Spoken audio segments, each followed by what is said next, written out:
Hey everybody, welcome back. Today we're going to be talking about Chapter 6, Lesson 5, Percent Increase and Percent Decrease. We're going up in percent and we're going down in percent. Okay, so I hope you're ready. Should be a short, quick lesson today. Let's go. We're going to be learning to find percent increase and learning to find the percent decrease. Alright, so it says percent change, percent increase, percent decrease. Please write these down. The important thing, all of these are important because math is best, but have this formula written down. It's very, very important that you know that to find it, because if you know that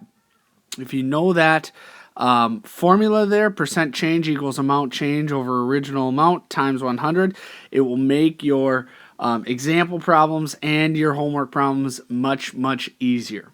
Okay? So pause and go. All right. So percent change it's a ratio. We've talked about ratios in the past, definitely talked about proportions being two equivalent ratios. It is going to be a ratio of the amount changed to the original amount. So notice how I have my amount change on top and I have my original amount on bottom. Okay, amount change over original amount. Then we have our percent increase. It's describing how much of the original amount it changed.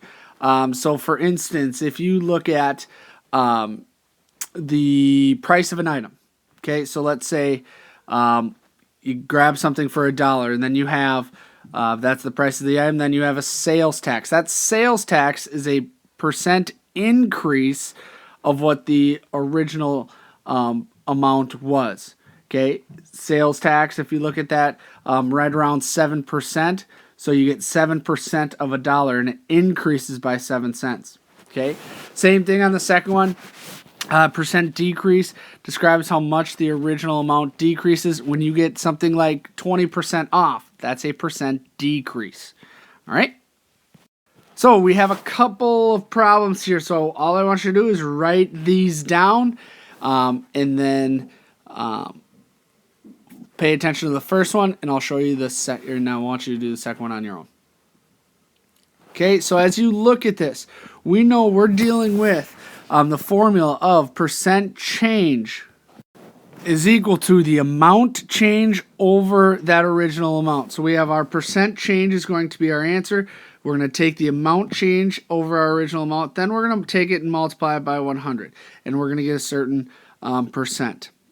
Now, as we look at this, how I do this is I look at my two numbers, 16 and 12. How much am I changing between 16 and 12? Well, I take 16 minus 12. What did I start with? My original amount is the one that I started with. So see how this 16 comes first? I started at 16. So that's my original amount. I started at 16 because that's my very first problem right there. Okay? Then I'm going to take these two and I'm subtracting. I'm finding the amount change. I'm always subtracting my two numbers on top, those two numerators. So as I look at this, all right, I got 4 over 16, and I'm going to take that and I'm going to multiply by 100. Okay, I took my amount change, the amount that it changed from 16 to get to 12. From 16 to 12, there's 4 units there. That's where I came up with the 4. Multiply by 100, and I get 25%. But I'm not quite done with the problem. Okay, I found the percent change, but now I have to figure out, is it an increase or is it a decrease? Well, if I look back at this problem, if I go from 16, I started at 16 and I went to 12 and I ended at 12, did I go up or did I go down? I went down. Okay, because I went down from 16 to 12, from my first number to my second number, I get a decrease. Okay, so look at those two. If I start at 1, how do I get to the second one? All right, now, second problem, use the exact same formula. All right, But always when you're subtracting your numerators, that amount change, use the bigger number first. Okay, so try the second one on your own. Ready? Go! All right, so again, our formula is the percent change is equal to the amount change over original amount. And we're going to take that and we're going to multiply it by 100. Ooh, that is an ugly, ugly amount.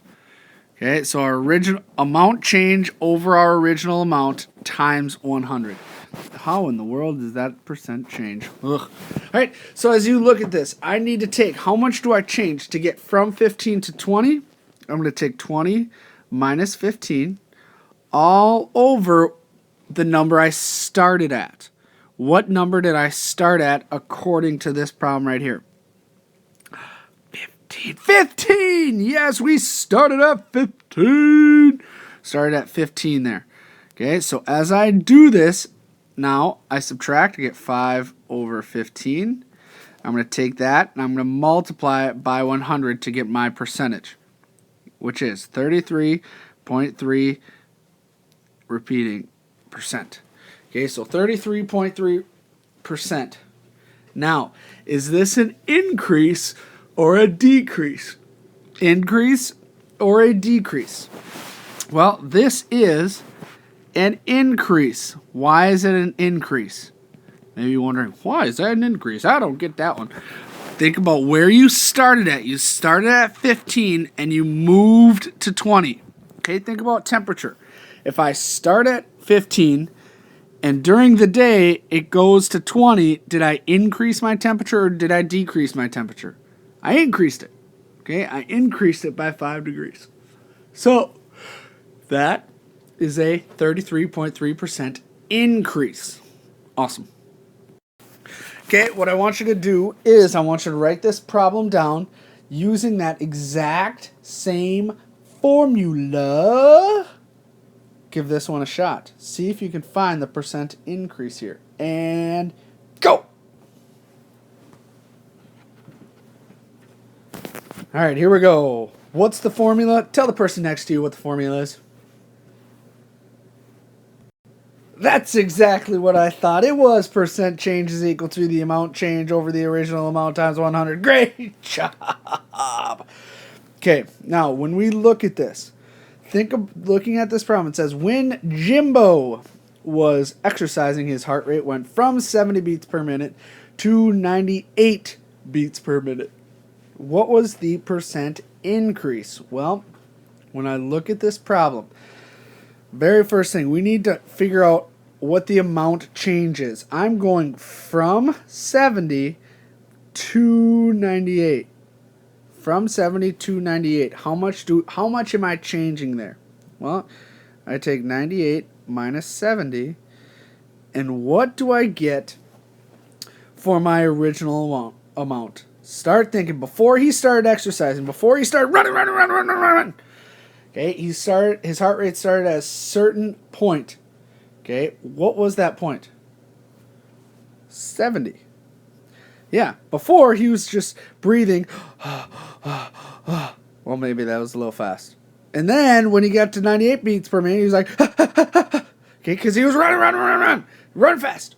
Okay, so as we look at this, now 98 minus 70 is what? 28. So I have 28 over 70, and I keep that, and I'm going to take that and multiply by 100. When I do that, I get a 40%. And is this going to be an increase or a decrease?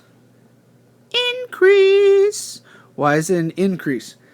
Because I went from 70, started at 70, and I went up to 98. I went from 70 up to 98. Questions?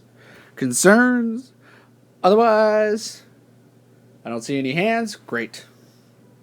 All right, so you don't have to write this one down. It says, in 1999, a certain stock was worth $1.25 a share. In 2002, the same stock was worth 85 cents a share. Uh-oh, that's not good. What was the percent decrease? Okay. Now, again, we're using that same formula of percent change is equal to the amount change, the change in the amount, over the original amount times 100. Okay? As I look at this, think about my numbers that I'm dealing with. Where did I start at? 125. Where did I end at? 0.85. How did I get from $1.25 to 85 cents? Well, how much did I change? That's the question. Over $1.25. I'm putting this all over $1.25 because that's what I started at. I need to find the amount change, so I subtract it. Okay, I subtract it. So when you take $1.25 and you subtract 85 cents, you will get an answer of 0.40, which is 40 cents over $1.25. Okay, now we need to figure out what that percent is. Multiply it by 100, or get the decimal, multiply it by 100, and you get a 32% decrease. Why is it a decrease? Well, I went from $1.25 to 85 cents. That's a 32% decrease. That is not good when you're playing the stock market. Okay? 32% decrease is not good. Not good. Okay? Now, again, percent change is equal to amount change over the original amount times 100. Don't forget that formula. Take that formula, give it a big hug. Give that notebook a big hug and just love that formula. I know you do. All right, last one. This is tricky. Okay, very tricky. So I want you to write this down and see. We've talked about parts of this, but we have not talked about this exact problem. It's not percent change necessarily, a little bit, but think about what you're going to do, and I want you to see if you can try it and finish it. And go. All right, here we go. We have Javita bought a new Xbox, originally priced at $280. That was on sale for 20% off. What was the sale price? Sale price. Okay, so when I have this wonderful sale that's 20% off, how do you figure out how much money you have off? How do you figure out your discount? Well, I need to take 20% of my price. Well, my price is $280. 20% of $280. What is 20% of $280? Well, when you take and you multiply 0.20 times 280, you get 56. That is, we've talked about that before, of coming up with percent. Or sorry, not percent, but coming up with percent of a number. Okay, so we have 56 bucks. Now, the question is, does this Xbox cost $56? Think about what we found. Does this Xbox cost 56 bucks? No. First of all, that'd be awesome if you could get an Xbox for 56 bucks. Xbox One for 56 bucks. Okay? Think about that. Not going to happen. At least not anytime soon.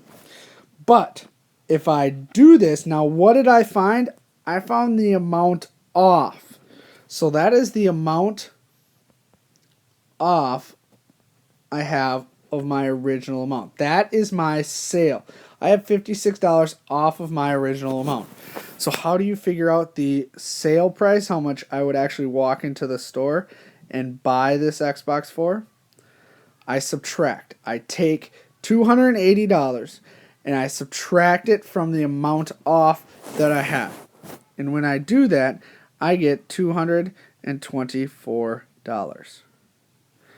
My answer, $224. Dollar bill, y'all. Okay, it's $224 because I took that amount off, subtracted it from 280. All right. That's all I have for you today. Percent change, wonderful formula, and then sale price at the end. Great job. See you later. Bye.